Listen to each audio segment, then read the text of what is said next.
tunaijadili hapa.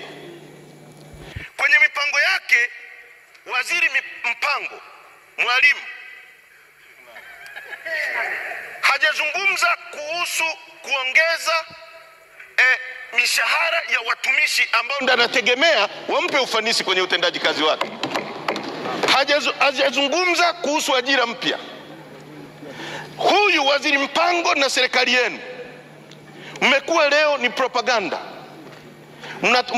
Watu wakitaka kuzungumza mnageuza lile jambo lionekane ni jambo baya kwenye society, na watu hao waonekane wanatumiwa na mataifa nje. Kuna kauli imekuwa maarufu sana, wanatumiwa kuhujumu uchumi na watu wasiopenda taifa letu. Hao watu wamewataji, lakini wapo, mnawajua nyinyi.